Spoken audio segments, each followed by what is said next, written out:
n'avez pas besoin d'un cerveau pour écouter de la musique. Bonjour. Qui dit début de solfège dit... Note? Non. Rythme? Non. Harmonie? Non.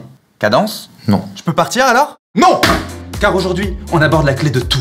Celle qui ouvre la terre, la fat clé, celle qui va nous compliquer un peu la vie. Vous l'aurez compris, on aborde les clés en musique. C'est elle qui donne le contexte de ce qui va être écrit par la suite. Vous ne pouvez pas commencer à lire une partition si vous n'avez pas regardé la clé auparavant.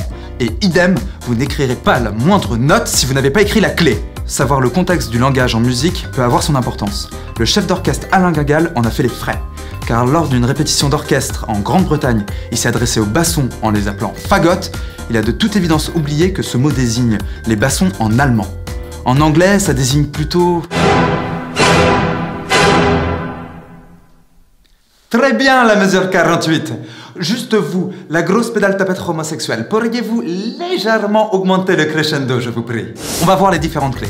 Grosso modo, il y en a 3. Clé de sol, clé de fa, clé d'ut. Chacune d'entre elles seront écrites sur une portée, c'est-à-dire l'ensemble des lignes et interlignes sur lesquelles on va écrire les notes. Bon, on va pas se mentir, la clé de sol, c'est la plus courante. Donc on va se permettre d'y passer un peu de temps. On la dessine comment? Sur la ligne du sol. En l'occurrence, ce sera la deuxième ligne.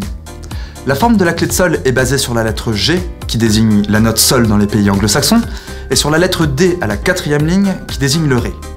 Mais pour nous, on fera simple. Je fais une spirale, et je termine par une boucle. À partir de ce sol, vous pourrez trouver les autres notes la semaine prochaine. En attendant, l'heure tourne, et il nous reste à voir... Alors, autant vous trouverez des notes franchement aiguës en clé de sol, autant la clé de fa, c'est pour les notes graves. Son écriture est facile. Vous dessinez l'oreille gauche de do-oui à partir de la 4e ligne et vous rajoutez 2 points de vent, toujours sur la 4e ligne. Ça veut dire que la 4e ligne, c'est la ligne du fa? Oui, merci Seigneur, il a compris. Ok, donc ça a juste plus rien à voir avec la clé de sol. Non! Mais la clé de sol, elle est complètement liée avec la clé de fa. Là, j'ai un sol. Si je descends jusqu'à ici, ça nous fait un do. Tu me suis? Ok. Et là, tu vois, j'ai une clé de fa. Si je monte jusqu'ici, ça nous fait aussi un do. Les deux se relient. Certains instruments joueront sur les deux portées, comme par exemple le piano. Les instruments plutôt aigus joueront en clé de sol, comme la flûte ou le violon, et les instruments graves, comme le violoncelle ou le tuba, joueront en clé de fa. C'est une question de tessiture, l'ensemble des notes que peut jouer un instrument de la plus grave à la plus aiguë. Avec tout ça, on a déjà de quoi faire, mais on va faire un dernier détour vers... La clé d'ut, donc, va désigner comme note de référence le do. C'est 2 barres à gauche et 2 petits rococos qui encadreront la ligne du do.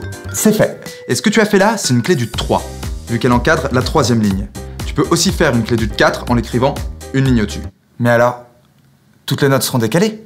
Toujours pour une question de tessiture des instruments qui ne montent ou descendent pas au même niveau. Du coup, plutôt que descendre 15 000 lignes en dessous de la clé de sol ou autant au-dessus de la clé de fa, tu vas écrire en clé d'ut. Bon, bah voilà pour les clés. Sur ce, moi je vous dis à la semaine prochaine. Je ne peux pas vous laisser dire ça! Vous êtes qui, vous? Et je dois vous dire que votre cours manque cruellement de précision, mon jeune ami. Vous ne faites qu'effleurer le sujet. Vous ne parlez pas des autres clés et vous ne parlez même pas de la transposition. Mais vous savez où vous êtes là? C'est un cours de débutant ici, hein. Oubliez la clé de fa 3, la clé d'ut 1 et la clé d'ut 2. Ça va saouler tout le monde, hein, moi le premier. Ainsi, armé de ces 7 clés, sur une seule et même ligne, vous pourrez trouver les 7 notes de la gamme et donc être plus opérationnel quant à la transposition. Je t'avais prévenu, mon pote. En conclusion, nous pouvons donc dire que les clés permettent de donner une valeur aux notes qui seront écrites par la suite. La clé de sol et la clé de fa sont les plus couramment utilisées. Il est fortement conseillé de savoir les lire couramment. Et il est juste fondamental de savoir lire la clé dans laquelle on pratique notre instrument comme sa langue maternelle. Vous faites votre conclusion avec son corps encore à vos pieds? Et donc, comme exercice pour la semaine prochaine, je vous demande juste d'être capable de dessiner 10 de chaque clé sur une partition vierge. Armé de ça, vous pourrez passer aux choses sérieuses la semaine prochaine.